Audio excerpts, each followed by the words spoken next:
Guys, ngayon ay gagawa tayo ng mutabak eggplant. Ito nakapag-iwa na ako. Tapos nakapag-init na rin ako ng mantika. Ilagay na natin ang ating eggplant kasi ipapry natin.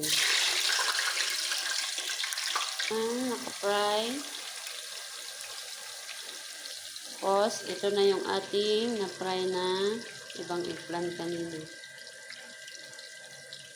Tanggalin na natin ang ating eggplant.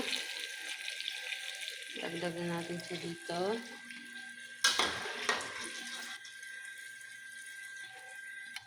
Then, lagay din natin ang ating red pepper. Yan, luto na ang ating red pepper. Tanggalin na natin. Then, iset aside muna natin. Ayan, set aside muna natin yan. Gagawa na tayo ng chicken para sa ihalo natin sa ating eggplant na mutabak. Yan. Ganyan ang paghiwa ko kasi mamaya ano ko pa yan siya. Haluan ko pa siya ng mga ingredients kasi timplahan ko pa yan bago ilagay sa eggplant. Na tayo ng sauce ng ating chicken. Tomato paste. Kunti lang. Ito yung aking spicy. Kompleto na yan siya. 7 spicy. Kunti lang din. Olive oil. Kunti lang. Salt. Mustard. Kunti lang din. Yogurt natin. 1. Then, lagay na natin yung ating chicken kasi imimix natin dito sa ginawa nating sauce. Malinis na yung chicken ha. Boneless na ito.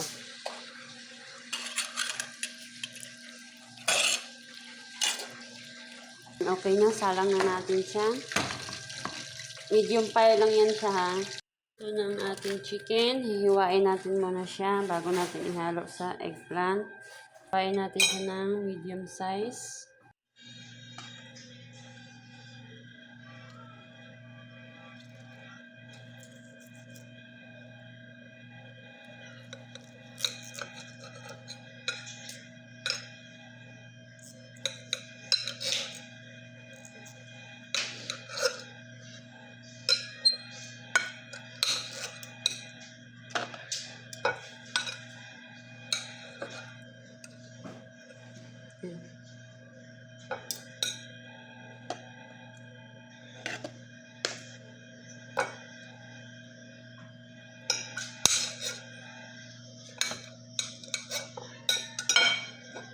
Ayan na, tapos na ako maghiwa.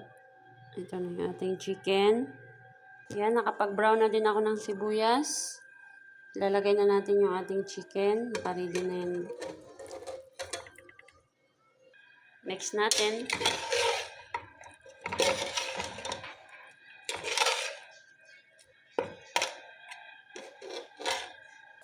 Then, lagyan natin ng tomato paste. Kunti lang kasi may tomato paste na yung ating chicken kanina.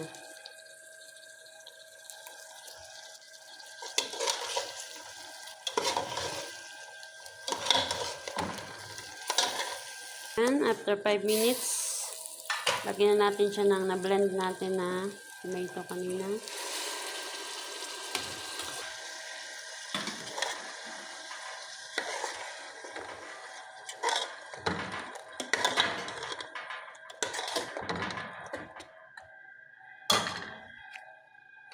Pakuluin muna natin 5 minutes ulit. Natin.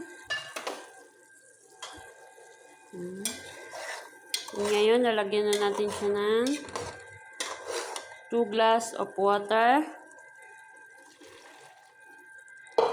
Yan, pakuluan natin siya ulit para bago natin ilagay yung ating eggplant.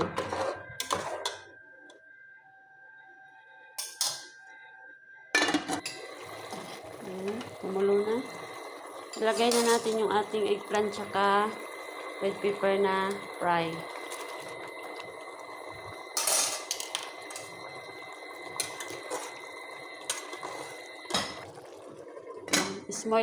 Small fire lang natin para hindi yung kanyang sauce.